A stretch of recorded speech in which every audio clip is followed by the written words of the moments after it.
Today we're going to talk about a book, a pretty humble one actually, that for over 50 years has been a secret weapon for literature students. It's all about turning that hum moment into an aha moment. So let's get into it. Okay, be honest. Have you ever been reading, say, a classic novel, or maybe a really dense poem, and you just feel completely lost? Like you're pretty sure there's a secret code that everyone else cracked but you? Yeah, you are definitely not alone. That's a classic feeling for anyone who's ever tried to tackle the big stuff in literature. Well, for those of us who felt that way, this little book has been an absolute lifesaver. It's kind of like the ultimate map and compass. For more than 50 years, M.H. Abrams' A Glossary of Literary Terms has been the guide for getting through that tricky but totally rewarding world of literature. And you know what's so great about it? The whole reason Abrams wrote it is so relatable. Back in 1957, he basically decided to create the book that he wished he'd had when he was a student. He described himself as eager but sometimes bewildered, which, who can't relate to that? So what makes this book so special?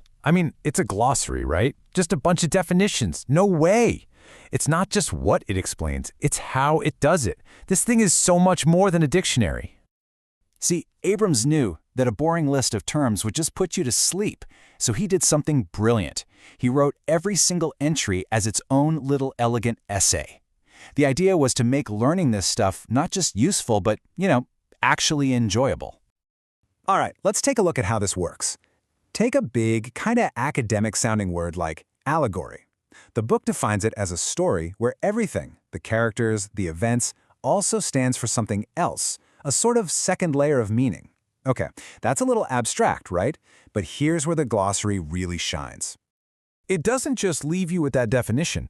It immediately gives you a perfect example from the Pilgrim's Progress. You've got a character named Christian leaving the city of destruction, meeting a guy named Faithful. You get the idea. It takes that abstract concept and makes it totally concrete. You never forget it. And if that wasn't enough, the book has this other secret weapon, a really sharp, almost mischievous sense of humor. You just don't expect to find that in a scholarly handbook, and it gives the whole thing this amazing personality. Just listen to this summary of Thomas Hardy's Tests of the D'Urbervilles. It's described as a ridiculously efficient account. It basically says the heroine loses her happiness by being honest, gets it back by committing murder, has a brief moment of joy, and then gets hanged. It's so dark, but so funny. And without you even noticing, it's teaching you a concept. That's the genius of it. So you might be wondering, how does a book from the 50s stay so relevant? Well, the answer is simple, really. It never stopped evolving. Let's look at how it managed to keep up. Just look at this journey. It started as this tiny 105-page book back in '57. Then in 2005, Geoffrey Harpham came on board to help bring it into the 21st century. And get this, Abrams himself was still publishing when he turned 100 years old. Just wow, what a life's work. And this partnership between the two of them led to one of my favorite stories about this book. For a new edition, they decided they needed to tackle a more modern art form. They were going to add an entry for rap. Now, picture this. M.H. Abrams, who's in his 90s at this point and is an expert on, 19th century poetry, starts sending his co-author these super detailed questions about rap. He's asking about the instruments, about improvisation. He was just this incredibly curious scholar who wanted to understand it from the inside out. And this research led to this fantastic little academic debate between them. Harpham's theory was that rap stood for rhythm and poetry. But Abrams, with his crazy knowledge of word origins, was like, nope, I think it comes from this old slang word for talk.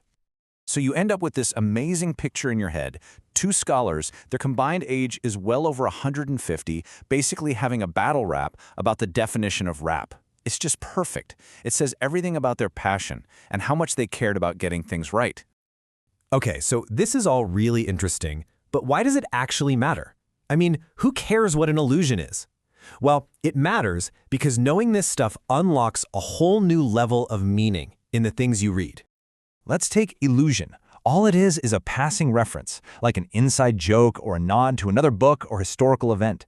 It sounds simple, but when you see it in action, you realize how powerful it is. So, look at this.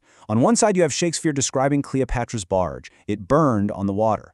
Then centuries later, T.S. Eliot writes about a woman's chair that glowed on the marble. If you don't know the Shakespeare line, Eliot's line is, fine. But if you do catch that allusion, suddenly the line is packed with meaning. It's about this huge contrast between ancient glory and modern decay. It's brilliant. And that's really the whole point, isn't it? These aren't just words you memorize for a test. They're tools.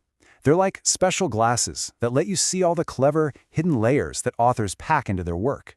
Suddenly, you're not just reading, you're interacting with the text. And in the end, learning to read this way gives you something that lasts way longer than just getting through one book. The glossary's co-author, Geoffrey Harpham, said it perfectly. The effort you put into learning this stuff is repaid by a lifetime of rewards. I mean, it literally makes every single thing you read for the rest of your life a richer experience. So, here's the bottom line. Learning the language of literature isn't about being a better student. It's about becoming a more active, more engaged reader. It's like you're finally let in on this huge, centuries-long conversation that writers have been having with each other. You start to catch the echoes, you get the inside jokes, you finally see the whole picture. So that leaves me with a question for you. Think about your own reading life. What's that one book for you? The one that the more you put into it, the more it gave back. The one that just kept revealing new secrets the closer you looked.